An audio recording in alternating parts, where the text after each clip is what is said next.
Arestado sa Barangay Luriga, San Miguel, kining usa ka lalaki nga giingong Nisuway Pagsunog sa ilang panimay. May nalang kay wa mudako ang kayo. Ang ilang gipuy-an bag-uhay ra sa byud na sunugan. Maong nagbantay na pag-ayo ang ilang mga silingan. Ano ang report ni Nico Serino.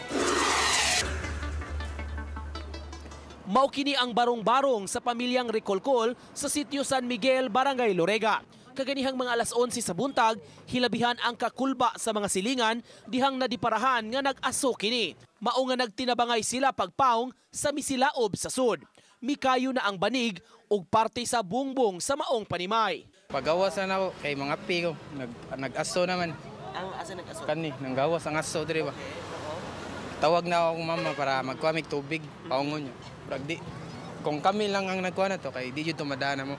May gani na yung manghod ni Sodere. Gidakop ang nagpuyo sa Pinoy-anan nga si Regan Recolcol nga giingong miaksyon ini pagsunog. Ang lugar, bag-uhay lang naigo sa sunog ni adto pang Nobyembre. Gani dili pa tanang mga balay ang natukod pagbalik. Mao nga ang mga residente nagmaigmat na.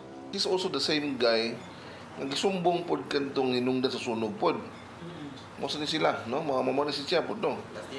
Last year. So, muna niya swerte na siya bata, no? Kay mga tao dito tungkol sa kalagot nga nasunugan lang na hapit ni nanay ka nito. Dito siya sa Balay siyang mama. Impact gali nga ang yang manghod mo ini ingon nga nadi ako magwang. So, kaning kuan mo to dito din mi. Naagi dito siya naglingkod ra. Sa interview, gihimakak hinuon sa dinakpan nga gituyo niya pagsunog ang ilang panimay. Ang iyang inahan, wasab sa balay ni ato higayuna kay naninda kini. Bilitin mo. Nakalimutan nung kan, nagrilyo ba niya? Nagigawas ko pag umunod sa sundag da. Ang balita. Nagkaawang ko dito speakers. Anong oras do? Nakalimutan ako sa garilyo. O gana iyang ko ano ako kay bawaan na sa iyang gibuhat. Wala lain kay.